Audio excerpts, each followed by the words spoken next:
Bonsoir et bienvenue, chère âme rêveuse. Tu es sur Histoire à méditer, la chaîne qui t'invite chaque soir à te détendre, à réfléchir et à t'endormir en paix.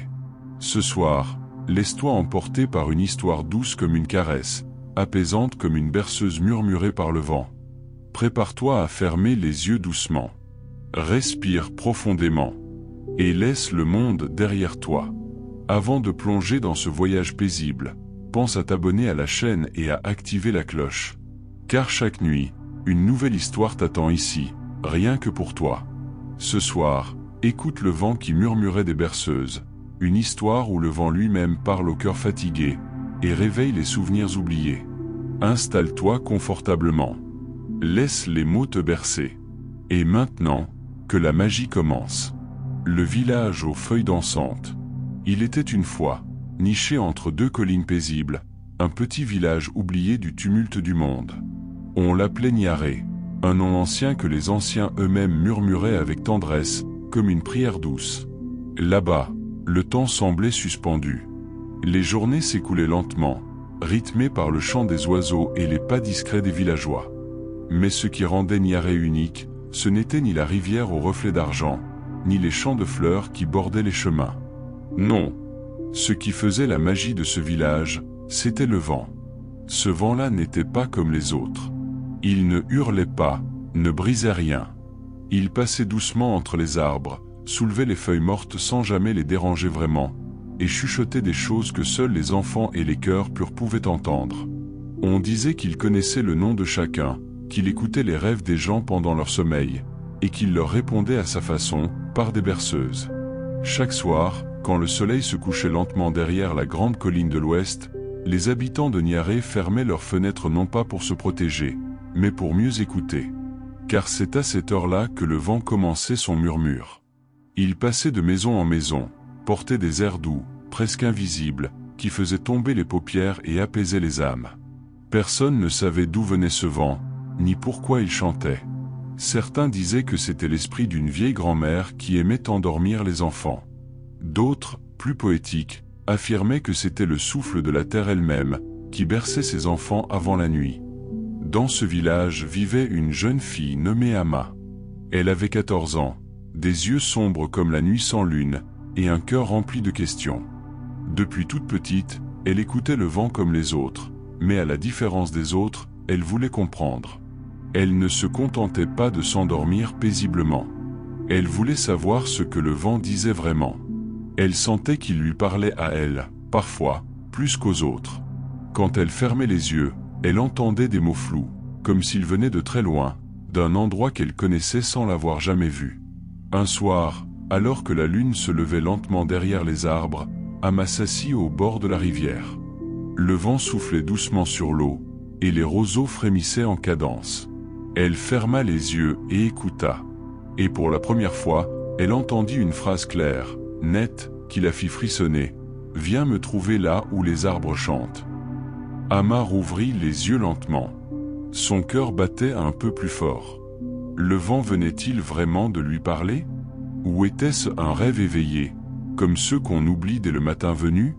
Elle resta là un moment, immobile, les pieds nus dans l'herbe fraîche, les cheveux soulevés doucement par la brise.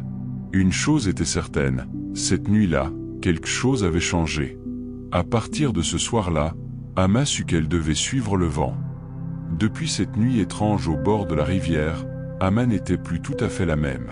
Elle continuait de sourire à ses voisins, d'aider sa mère à tresser les paniers en osier, de ramasser les graines tombées sous les arbres. Mais dans son regard, une lumière nouvelle brillait, presque imperceptible. Elle ne disait rien, mais en elle grandissait un appel silencieux, comme une chanson douce que seul son cœur pouvait entendre. Le vent, chaque soir, semblait plus insistant. Il glissait entre les branches, effleurait sa joue, jouait dans ses cheveux comme un ami fidèle. Il ne parlait pas toujours avec des mots, mais Ama commençait à comprendre son langage.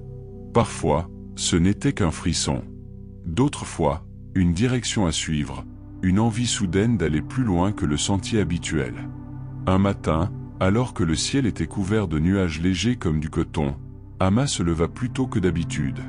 Elle prit un petit sac, y glissa un morceau de pain, une écharpe tissée par sa grand-mère, et sortit sans faire de bruit. Elle marcha en direction du bois ancien, celui que les enfants du village n'osaient pas traverser seuls. On l'appelait la forêt silencieuse, car aucun oiseau ne chantait là-bas, et les pas eux-mêmes semblaient s'y perdre. Mais ce jour-là, Amma n'avait pas peur. Au contraire, quelque chose en elle se sentait appelée, attendue. En pénétrant sous les arbres, elle sentit le vent l'envelopper doucement, comme une couverture chaude. Et chose étrange, la forêt ne semblait plus si silencieuse. Les feuilles chuchotaient entre elles, et les branches émettaient de légers craquements, comme une mélodie lointaine, ancienne, oubliée. Elle marcha longtemps, guidée seulement par cette sensation, ce murmure qui semblait lui dire encore un peu plus loin. Soudain, elle arriva devant une clairière. Au centre, un vieux baobab se dressait, immense, majestueux, comme un gardien du temps. Ses racines sortaient de la terre comme des bras ouverts, et ses feuilles frémissaient avec lenteur. C'est alors qu'Amma comprit. C'était ici. C'était là que les arbres chantaient. Elle s'assit au pied du baobab, ferma les yeux et écouta. Le vent se leva doucement, puis se mit à souffler avec plus d'intensité. Mais ce n'était pas un vent ordinaire. Il portait une voix douce, grave et tendre à la fois. Une voix qui semblait venir de très loin, et pourtant, qui parlait directement à elle. « Amma, toi qui écoutes, il est temps de te souvenir. » Le cœur d'Amma s'emballa. Se souvenir? Mais de quoi? Elle n'avait rien oublié, pensait-elle. Pourtant, ces mots éveillaient quelque chose en elle. Une chaleur dans la poitrine, un picotement au creux du ventre. Elle sentit ses yeux se remplir de larmes, sans tristesse, mais comme si une vieille émotion cachée venait de se réveiller. Le vent continua de souffler autour d'elle, paisiblement, comme une mère qui borde son enfant. Et dans ce silence doux, Amma comprit qu'un chemin venait de s'ouvrir. Pas un chemin de terre, mais un chemin à l'intérieur d'elle-même. Un chemin de souvenirs anciens, peut-être d'une autre vie, d'un autre monde. Ou peut-être seulement de ce qu'elle avait toujours su, mais qu'elle avait oublié en grandissant. Elle resta là longtemps, sans bouger, bercée par le chant des arbres. Et cette nuit-là, quand elle rentra chez elle, le vent souffla plus fort que jamais sur le village de Niaré. Mais personne ne s'en inquiéta. Car ce soir-là, tous firent de beaux rêves. Et Amma, elle, sut que ce n'était que le début. Depuis sa visite au grand baobab, Amma n'était plus seulement une fille curieuse. Elle était devenue une veilleuse. Elle ne le savait pas encore, mais en prêtant attention au vent, en écoutant les voix que les autres ignoraient, elle avait franchi un seuil invisible, celui des âmes qui n'ont pas peur de se souvenir. Les jours suivants, elle continua de vivre simplement, comme si rien n'avait changé. Mais à l'intérieur d'elle, tout était différent. Le matin, quand elle s'éveillait, elle sentait encore le souffle chaud du vent sur sa joue. Et le soir, avant même que le ciel ne s'assombrisse, elle devinait déjà ce qu'il allait lui murmurer. Un après-midi, alors qu'elle aidait un vieil homme à ramasser des herbes médicinales, Amma s'arrêta soudain. Elle leva la tête. Le vent s'était levé doucement, glissant entre les hautes herbes comme une main délicate. Et avec lui, une phrase effleurait ses pensées. « Va là où le vent change de direction. » Elle en resta figée. C'était la première fois que le message était aussi clair, aussi précis. Amma se tourna vers le vieil homme, qui l'observait en silence.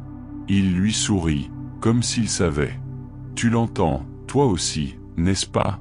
demanda-t-il. Amma sentit un frisson courir le long de son dos. Elle hocha la tête doucement. Le vieillard reprit, d'une voix douce. « Nous sommes peu à entendre, encore moins à écouter. Mais ceux qui le font, le vent les conduit toujours là où ils doivent aller. » Puis, sans rien ajouter de plus, il reprit sa cueillette, laissant Amma seule avec ses pensées. Le lendemain matin, elle décida de partir plus loin. Elle connaissait un endroit au sommet d'une petite colline, juste au-delà du vieux moulin, où le vent soufflait parfois à contre-courant. Là-bas, il ne suivait ni la rivière, ni la pente. Il venait d'en haut, comme s'il descendait du ciel lui-même.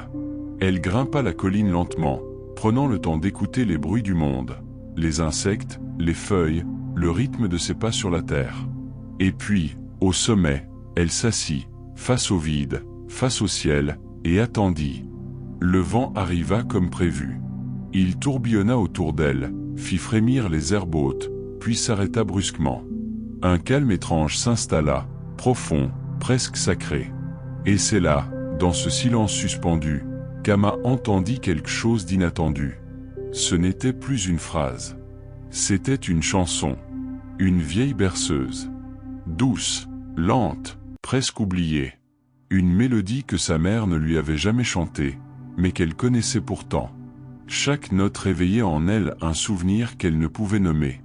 Des images floues, des voix, un feu qui crépitait, une étoile brillante au-dessus d'un arbre immense.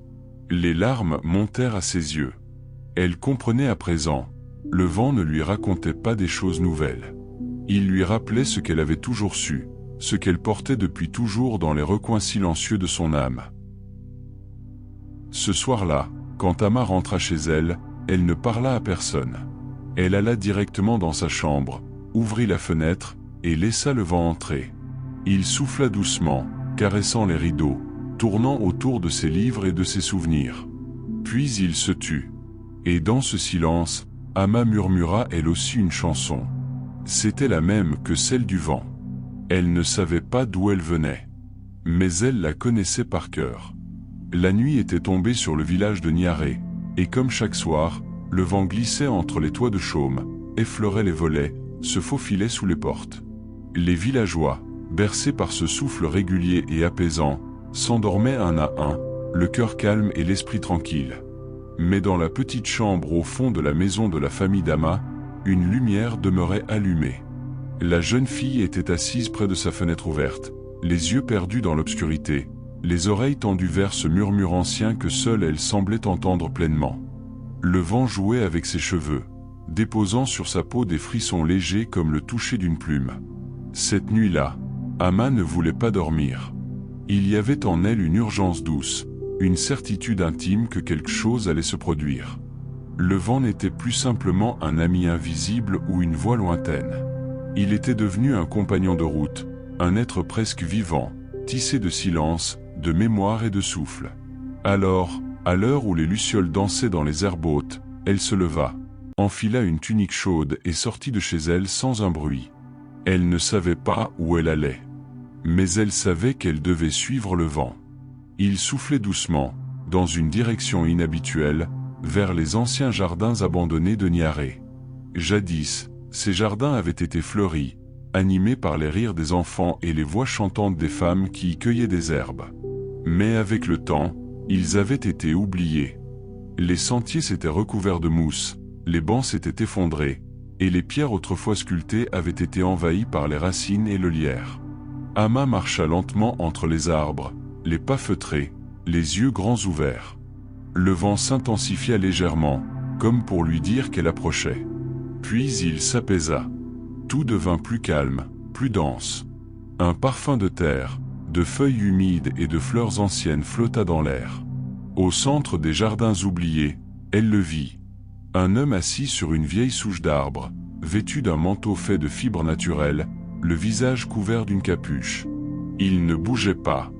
Il semblait faire partie du paysage, comme s'il avait toujours été là, gardien silencieux d'un secret oublié. Ama s'arrêta, le cœur battant. L'homme leva doucement la tête, découvrant un visage serein, marqué par les ans, mais illuminé d'une douceur rare. « Te voilà, dit-il d'une voix posée. Je t'attendais. » Ama sentit une vague de chaleur l'envahir. Elle ne savait pas qui il était, mais au fond d'elle, elle sentait qu'il ne lui voulait aucun mal. Elle s'approcha lentement, puis s'assit sur une pierre, en face de lui. « Qui êtes-vous » demanda-t-elle d'une voix à peine audible. « Je suis celui qui veille sur les souvenirs endormis. Ceux que l'on enterre avec le temps. Ceux que l'on oublie pour survivre. Ceux que l'on tait pour ne pas pleurer. Et toi, Ama, tu es celle qui écoute. » Il marqua une pause, puis tendit la main vers elle. « Le vent t'a guidée jusqu'ici, parce que tu es prête. » Ama hésita, puis posa sa main dans la sienne. Elle sentit une énergie douce, rassurante, comme une chaleur ancienne qui revenait à la surface. Alors, le vieil homme ferma les yeux, et le vent souffla à nouveau, doucement, très doucement. Et dans ce souffle, elle vit. Elle vit une autre vie. Une femme assise sous un arbre, tenant un enfant dans ses bras. Elle vit une nuit d'étoiles, des chants autour du feu, des prières anciennes murmurées à la lune.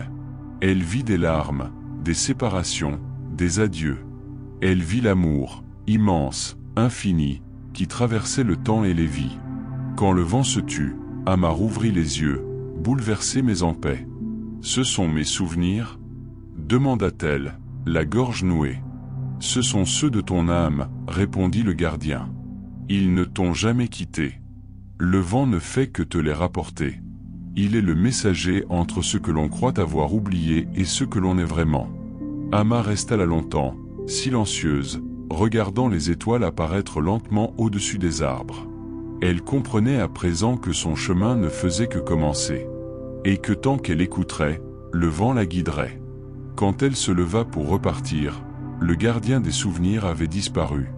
Seul le vent l'accompagnait encore, fidèle, discret, et porteur d'une paix nouvelle. Depuis sa rencontre avec le gardien des souvenirs endormis, Amma sentait quelque chose de nouveau en elle. Ce n'était ni un don, ni un pouvoir. C'était plus subtil que cela. C'était comme si chaque chose autour d'elle, chaque feuille qui tombait, chaque pierre sur le chemin, chaque frémissement du vent, portait en lui un message caché, une sagesse ancienne que seuls les cœurs attentifs pouvaient entendre. Elle n'en parla à personne. Pas parce qu'elle voulait garder le secret, mais parce qu'elle savait que certaines expériences ne peuvent pas se dire avec des mots. Elles se vivent, se respirent, se ressentent. Un soir, alors que le ciel était d'un bleu profond, presque violet, et que les étoiles apparaissaient une à une comme des promesses silencieuses, Amma entendit le vent frapper doucement à sa fenêtre. Il ne sifflait pas, il n'appelait pas. Il attendait. Elle comprit aussitôt qu'il était temps. Il fallait repartir. Aller plus loin. Cette fois, il ne l'emmena pas vers la forêt, ni vers les jardins abandonnés. Il la guida vers l'est, là où les collines ondulaient comme de grandes vagues figées, jusqu'au bord d'un lac dont on parlait peu dans le village. Le lac silencieux. On disait que personne n'y allait vraiment. Non pas qu'il faisait peur, mais parce qu'il semblait trop calme, trop profond. Les anciens racontaient qu'il reflétait l'âme de ceux qui s'y approchaient, et qu'on ne pouvait pas mentir au lac. Amma marcha longtemps. Le vent l'enveloppait, la protégeait. Il ne parlait pas beaucoup, cette fois. Il la laissait marcher en silence, avec elle-même. Quand elle arriva enfin au bord du lac, la nuit était déjà avancée. L'eau était si calme qu'on aurait dit un miroir. Les étoiles s'y reflétaient parfaitement, comme si le ciel lui-même s'y était penché pour contempler son propre visage. Amma s'assit, en tailleur, face au lac. Elle ferma les yeux. Et alors, sans prévenir, le vent souffla plus fort. Pas avec violence, mais avec intensité. Il tournoya autour d'elle, frôla la surface de l'eau, fit frémir les roseaux. Puis il s'apaisa. Et dans ce calme revenu, Amma entendit une voix. Non pas celle d'un homme, ni celle du vent. C'était la sienne. Mais une voix ancienne, profonde, presque oubliée. Comme si une version d'elle-même, très lointaine, parlait à travers le silence. Tu es l'eau qui garde la mémoire. Tu es le vent qui la réveille. Amma sentit son cœur s'ouvrir comme une fleur au soleil. Elle ne comprenait pas tout avec son esprit, mais son âme, elle, reconnaissait ses paroles. Alors elle se pencha au-dessus du lac, regarda son reflet. Et dans ce reflet, elle ne vit pas seulement son visage. Elle vit celui d'une femme plus âgée, avec les mêmes yeux. Puis celui d'un enfant, puis celui d'une ancienne prêtresse, puis celui d'une mère. Tous ces visages, c'était elle. Dans d'autres vies, d'autres temps, d'autres histoires. Le lac ne montrait pas des souvenirs. Il montrait ce qu'elle portait en elle depuis toujours. Amma se mit à pleurer doucement. Pas de douleur, mais de gratitude. Elle comprenait maintenant que le vent n'était pas seulement un guide extérieur. Il soufflait aussi en elle. Il était la voix de son âme, celle qui, depuis toujours, cherchait à se faire entendre. Quand elle se releva pour repartir, le vent s'était calmé. L'eau du lac brillait doucement sous la lune. Et dans l'air flottait un chant, lent, ancestral, que personne ne chantait à voix haute, mais que le silence lui-même fredonnait. Amma repartit, le cœur léger, les pieds nus sur la terre fraîche. Elle savait qu'elle n'était plus seule. Et qu'à chaque pas, le vent marcherait avec elle. Le retour d'Amma depuis le lac silencieux fut lent et paisible. Il n'y avait plus d'urgence dans ses pas, plus de précipitation dans ses pensées. Chaque mouvement, chaque respiration, chaque battement de son cœur semblait désormais suivre le rythme lent du monde naturel, ce rythme que les anciens appelaient le temps de l'âme. De retour chez elle, elle ne parla pas. Elle se coucha sans dire un mot, le visage tourné vers la fenêtre ouverte, laissant entrer la fraîcheur de la nuit. Le vent entrait doucement, caressant les rideaux, glissant sur sa peau comme une main protectrice. Elle ferma les yeux, le cœur en paix. Mais le sommeil ne vint pas tout de suite. Non pas parce qu'elle était agitée, mais parce que quelque chose, au fond d'elle, restait éveillé. C'était comme une veille douce, une conscience silencieuse qui continuait à écouter le monde, même les yeux fermés. Et alors qu'elle flottait entre la veille et le rêve, le vent murmura à nouveau. Ce n'était pas une voix, ni un mot, ni même un message. C'était une présence, une invitation. Et Amma comprit, il était temps d'ouvrir un autre espace en elle, un espace plus vaste, plus mystérieux encore. Le vent ne voulait pas seulement lui parler. Il voulait lui montrer. Alors elle se leva à nouveau, cette fois sans bruit, comme si ses pieds connaissaient le chemin. Elle sortit de la maison, la lune veillant au-dessus d'elle comme une lampe suspendue dans le ciel. Le village dormait, paisible. Les arbres semblaient eux aussi endormis, et les animaux, silencieux, formaient comme une couronne autour de la nuit. Le vent soufflait en direction de la colline aux étoiles, un lieu où Amma n'allait presque jamais. C'était une hauteur modeste, mais dégagée, qui permettait de voir le ciel dans toute son immensité. On disait que les anciens s'y réunissaient autrefois pour parler avec les astres. Pas avec des mots, mais avec leur silence. Amma grimpa lentement la pente, le cœur calme, le regard déjà tourné vers les étoiles. Quand elle atteignit le sommet, elle s'assit en tailleur, dans l'herbe fraîche. Le vent s'apaisa. Tout devint silencieux. Et le ciel s'ouvrit. Les étoiles semblaient plus proches que jamais. Elles brillaient doucement, sans arrogance, chacune posée là comme une pensée suspendue dans l'infini. Amma les contempla longtemps. Elle ne savait pas ce qu'elle attendait. Elle ne posait pas de questions. Elle écoutait. Et puis, cela arriva. Une étoile scintilla plus fort.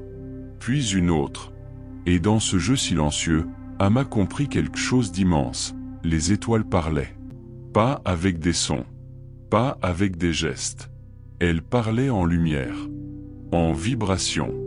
En silence. Chaque étoile était une mémoire. Une pensée. Une parole oubliée. Elle ferma les yeux.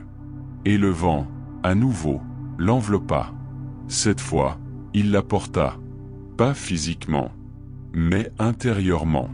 Il la fit plonger dans une autre conscience. Elle se sentit flotter, légère, libre, presque transparente. Et dans cet état, elle sentit une chose étrange et belle. Elle était une partie du ciel. Une partie du vent. Une partie des étoiles. Elle vit, en elle, un cercle de femmes. Elles chantaient sans bruit. Leur bouche ne bougeait pas, mais leur cœur vibrait à l'unisson.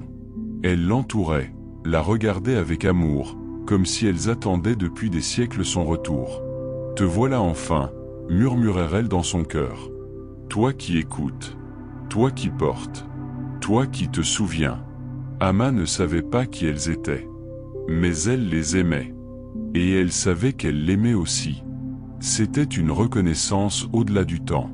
Une famille de l'âme. Des voix anciennes, venues d'avant sa naissance, venues peut-être même d'avant le monde. Puis, lentement, le vent la ramena. Elle rouvrit les yeux. Le ciel brillait toujours. Le silence était intact. Mais en elle, tout avait changé. Elle se leva, doucement, comme si chacun de ses gestes avait désormais un sens. Elle descendit la colline à pas lents, les yeux encore humides, mais le cœur rempli. Et quand elle se coucha cette fois, elle s'endormit sans un mot, portée par le vent, protégée par les étoiles, bercée par une sagesse ancienne que plus rien ne pourrait effacer. Depuis cette nuit sur la colline, Amma ne voyait plus le monde de la même manière. Elle ne le regardait plus seulement avec ses yeux, mais avec tout son être. Ce qui, autrefois, lui semblait ordinaire devenait porteur de signes. Une feuille tombant en spirale, une araignée suspendue entre deux branches, le son lointain d'un tambourin que personne ne jouait. Tout devenait langage. Tout devenait message. Et pourtant, Amma n'en parlait toujours pas.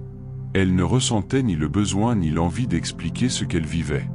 Car ce qui se vit dans le silence du cœur ne demande ni justification, ni approbation. Cela s'offre. Cela se garde. Cela se partage autrement que par les mots. Un matin, alors que le ciel était voilé et que la lumière filtrait à peine entre les nuages, Amma sentit une tristesse discrète s'infiltrer dans son esprit. Ce n'était pas une peine vive, ni une douleur précise. C'était comme un voile léger, une nostalgie sans nom. Elle se leva, marcha un peu, respira profondément. Mais le sentiment persistait. Alors elle appela le vent, doucement, comme une enfant appelle sa mère dans le noir. Et, fidèle à sa promesse, le vent arriva. Pas avec fracas, pas avec éclat. Il entra en elle, subtilement, comme une présence qu'on ne remarque pas tout de suite mais qui rassure. Le vent lui souffla une image.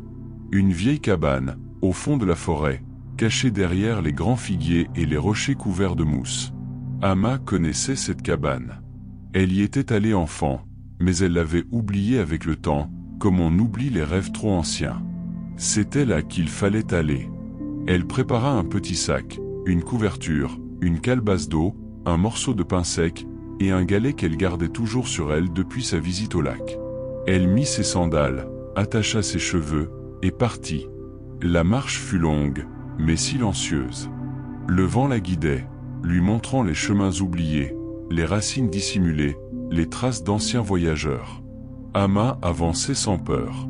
Elle était entre deux mondes maintenant, et aucun ne lui était hostile. Lorsqu'elle aperçut enfin la cabane, son cœur se serra.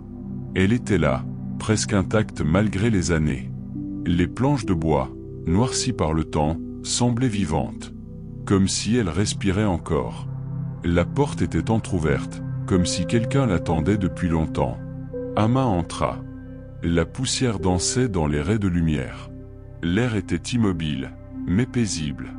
Il y avait une chaise, une table, quelques objets anciens, un peigne en bois, un petit miroir fendu, une poupée de chiffon sans visage. Tout semblait figé, mais rien n'était mort. Elle s'assit. Le silence était profond, dense. Elle sentait que ce lieu gardait quelque chose. Un secret, une mémoire. Et alors, le vent souffla. Il pénétra dans la cabane, sans bruit, sans force. Et dans ce souffle, Amma entendit les rires d'enfants. Puis des pleurs. Puis des chants. Des voix de femmes, de mères, de sages. Tout entrelacé, comme un vieux tissu cousu d'histoire.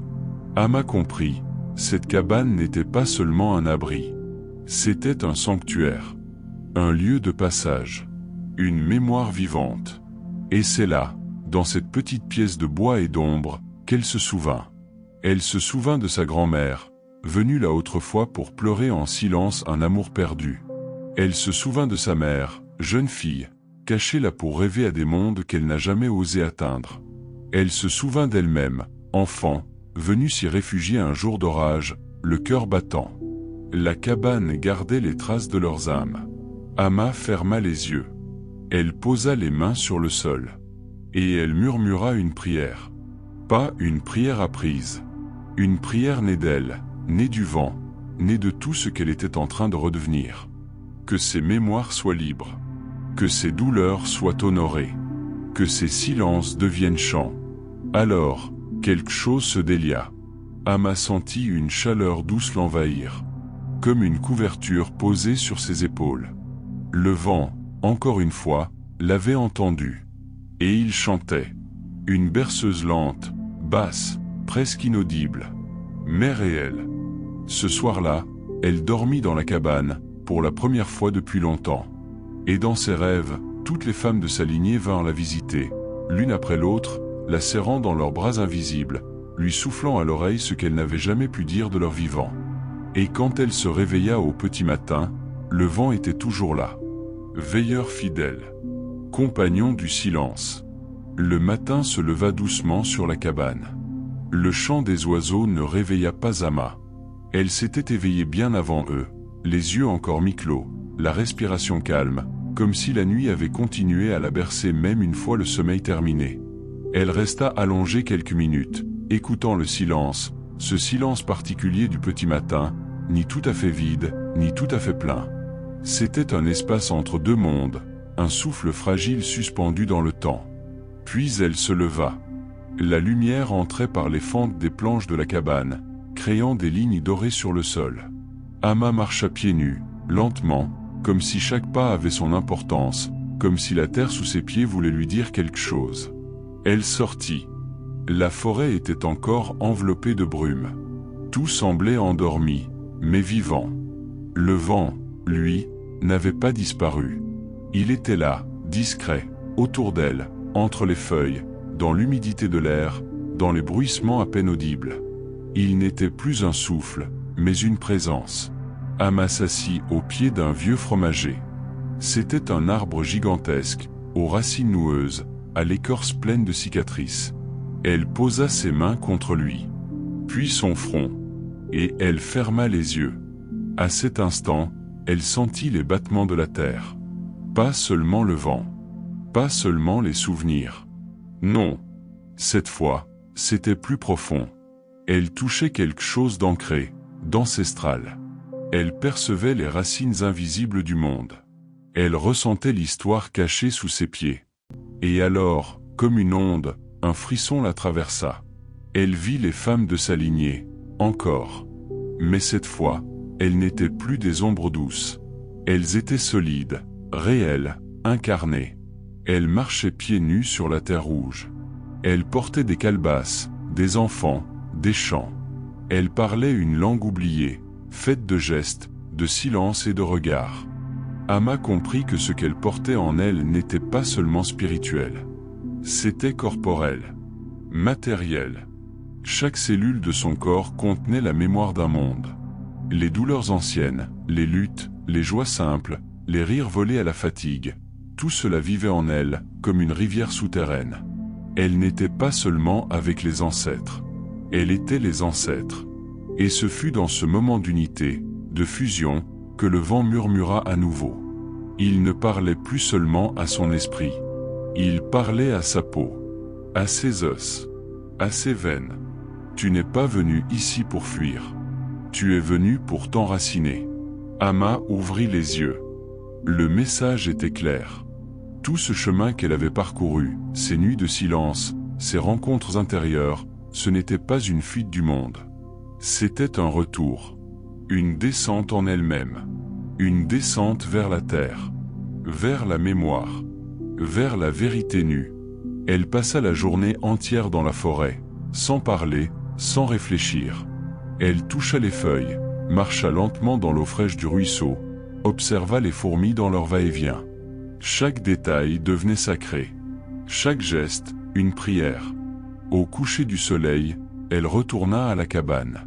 Elle alluma une petite lampe à huile, s'enveloppa dans sa couverture, et s'assit au centre de la pièce. Là, elle entreprit un geste ancien. Elle creusa un peu de terre à ses pieds, posa le galet qu'elle avait rapporté du lac au fond du trou, puis le recouvrit doucement. C'était un symbole. Un ancrage. Une promesse silencieuse qu'elle faisait à la vie, celle de ne plus jamais oublier d'où elle venait. Puis elle murmura, presque sans voix, comme un souffle. « Je suis prête. » Le vent, comme toujours, répondit. Il tourna doucement autour d'elle, fit danser la flamme de la lampe, effleura ses cheveux comme une caresse d'adieu. Mais ce n'était pas un adieu. C'était un passage. Ama savait qu'après cette nuit, quelque chose changerait à nouveau. Elle ne savait pas encore quoi. Mais elle n'avait plus peur. Elle avait des racines sous la peau. La nuit était tombée comme un voile de velours sur la forêt. Ama, assise dans la cabane, n'avait pas allumé sa lampe. Elle avait choisi l'obscurité. Une obscurité pleine, chaude, protectrice. Ce n'était pas le noir du vide ou de la peur. C'était le noir du retour à soi, le noir du cocon, le noir d'avant la naissance. Ses yeux étaient clos, mais elle voyait. Elle voyait plus que jamais. Car parfois, la vraie lumière ne se trouve pas à l'extérieur. Elle surgit derrière les paupières, quand le monde s'efface, quand le tumulte cesse, quand le silence devient musique. Amma respirait lentement. Chaque inspiration l'ancrait. Chaque expiration la libérait. Elle n'attendait rien. Elle n'espérait rien. Elle était simplement là. Présente. Entière. Et alors, quelque chose d'étrange se produisit. Le vent, qui l'avait toujours accompagnée, ne souffla pas. Il était là, mais silencieux. Immobile. Comme s'il retenait son souffle. Comme s'il lui laissait l'espace d'écouter une autre voix, plus ancienne encore, plus enfouie. Une voix qu'Amma avait toujours portée, sans jamais l'entendre. C'était sa propre voix. Pas celle qu'elle utilisait pour parler aux autres, mais celle qu'elle utilisait sans le savoir, pour parler à l'univers. Une voix faite de pensées muettes, de ressentis profonds, de soupirs oubliés. Et cette voix lui disait ceci. Tu as longtemps cherché la réponse dans les signes, dans le vent, dans les souvenirs. Mais tout cela ne faisait que te ramener ici. En toi. Car c'est là que tout commence. Et c'est là que tout finit. Amma sentit une larme couler sur sa joue. Non pas une larme de tristesse. Une larme de reconnaissance. Elle comprenait enfin.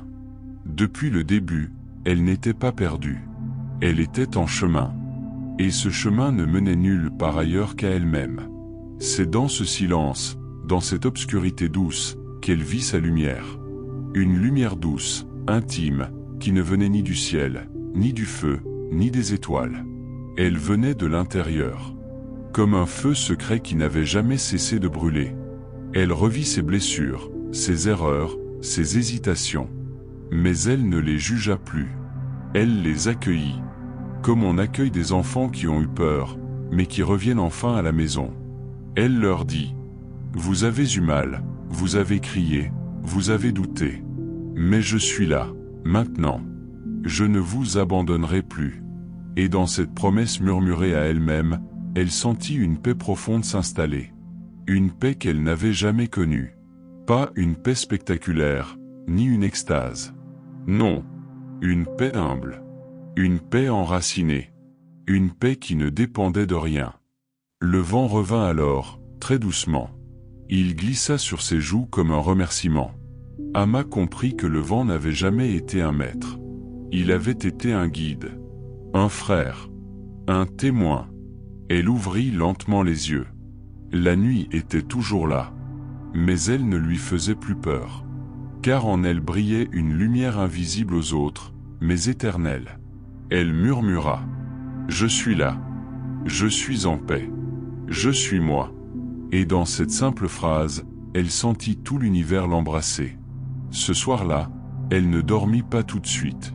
Elle resta éveillée longtemps, dans cette cabane, à écouter le silence, à sentir le vent, à goûter la présence. Pas de rêve cette nuit-là. Car parfois, le plus grand rêve, c'est de s'éveiller à soi-même. La dernière nuit fut la plus douce. Pas parce qu'il ne se passait rien, non. Mais parce que tout ce qui devait être compris l'avait été. Tout ce qui devait être traversé l'avait été. Amma ne portait plus la tension du doute, ni l'agitation de la quête. Elle avait cessé de chercher. Et, en cessant de chercher, elle avait trouvé. Ce soir-là, elle se tenait à l'entrée de la cabane, enroulée dans une couverture de coton tissée par sa grand-mère, celle-là même qu'elle croyait avoir oubliée, et qui pourtant, par ses fils et ses motifs, la reliait encore au monde d'avant. Le ciel était vaste. D'un bleu profond, presque noir, piqué d'étoiles qu'on aurait dites posées à la main. Elle ne disait rien. Elle n'attendait plus de messages. Elle n'espérait plus de miracles. Et pourtant, tout en elle était prière silencieuse. Le vent était revenu. Mais il n'était plus là pour enseigner, ni pour guider. Il était là comme un compagnon, un reflet de ce qu'elle était devenue. Sa présence n'était plus un mystère. C'était une évidence. Il dansait autour d'elle comme une vieille chanson connue depuis toujours, qu'on reconnaît sans savoir d'où elle vient. Amma leva les yeux vers les étoiles. Et elle pensa à toutes celles et ceux qui, dans le monde, cherchaient la paix, sans savoir où la trouver. Elle pensa aux enfants blessés, aux femmes fatiguées, aux hommes perdus, aux âmes brisées. Elle pensa à ceux qui portaient des douleurs invisibles, qu'aucun mot ne pouvait nommer. Elle pensa à elle, autrefois. Et doucement, dans sa poitrine, quelque chose s'ouvrit. Comme une fleur dans la nuit. Elle comprit alors que la paix qu'elle avait trouvée n'était pas faite pour être gardée. Elle était faite pour être transmise. Offerte. Partagée. Non pas en parole, mais en présence. Elle comprit que ce que le vent avait semé en elle, elle allait maintenant le semer en d'autres. Non pas en leur parlant, mais en étant là. En marchant dans le monde avec calme, avec lenteur, avec bonté. Elle retourna dans la cabane et s'assit pour une dernière fois au centre du sol de terre battue. Elle ferma les yeux. Et elle se mit à respirer comme si chaque souffle était un chant pour le monde. Elle inspira pour ceux qui avaient peur. Elle expira pour ceux qui étaient en colère. Elle inspira pour les cœurs brisés. Elle expira pour les âmes en fuite. Et à chaque souffle, elle sentit le vent se mêler à elle, non plus autour de sa peau, mais à l'intérieur d'elle. Il n'était plus extérieur. Il était devenu un souffle intérieur, une force tranquille, une sagesse ancienne. Et puis, quelque chose changea. Le vent cessa. Pas brutalement. Non. Doucement. Comme s'il s'éloignait sur la pointe des pieds, après avoir veillé toute la nuit. Il s'en alla, non parce qu'il n'était plus nécessaire, mais parce qu'il avait accompli sa tâche. Il avait planté une graine. Et cette graine était devenue arbre. Amma rouvrit les yeux. La cabane était silencieuse. Le monde était silencieux. Même les oiseaux semblaient attendre. Elle se leva, marcha jusqu'à la petite pierre qu'elle avait enterrée quelques jours plus tôt, et sourit. Elle murmura « Merci ». Puis elle sortit, les pieds nus dans la rosée. Elle leva les bras vers le ciel et, dans un dernier souffle, laissa aller tout ce qu'elle avait été. Son passé, ses peurs, ses colères, ses attentes. Et elle se sentit légère, libre, présente. Ce soir-là, Amma dormit profondément. Pas dans une agitation de rêve, pas dans un sommeil agité, mais dans un repos absolu. Un sommeil vaste comme la mer, profond comme le ventre de la terre. Et dans ce sommeil, il n'y avait plus besoin de vent. Car le vent, désormais, vivait en elle. Et quand l'aube revint, douce et silencieuse, elle ne la vit pas tout de suite. Elle était encore dans cet entre-deux. Ce lieu sacré entre le rêve et l'éveil. Ce lieu où les âmes se rencontrent sans mots. Ce lieu où le monde entier semble retenir son souffle. Mais quelque part, dans le cœur du monde, un souffle discret s'éleva. Il n'avait plus besoin de murmurer des berceuses. Car Amma s'était éveillée. Et en elle, le silence chantait. Merci d'avoir écouté cette histoire jusqu'au bout. Si elle a pu t'apaiser, t'inspirer ou simplement t'offrir un instant de calme, alors elle a rempli sa mission. N'oublie pas que, parfois, le plus grand des voyages n'est pas celui que l'on fait à travers les montagnes, les villes ou les océans, mais celui que l'on entreprend à l'intérieur de soi. Tu portes en toi la lumière que tu cherches. Tu portes en toi le vent qui apaise, le feu qui réchauffe, l'eau qui guérit. Reviens quand tu veux. Reviens chaque soir. Chaque nuit. Car ici, chaque mot est une étoile, chaque histoire est une lanterne, et chaque souffle, une caresse. Abonne-toi si tu veux d'autres histoires comme celle-ci. Et surtout, prends soin de toi. Je te souhaite une nuit douce, paisible, remplie de chaleur, de silence et d'amour discret. Et maintenant, ferme les yeux. Laisse ton cœur s'apaiser. Et bonne nuit. Fais de beaux rêves.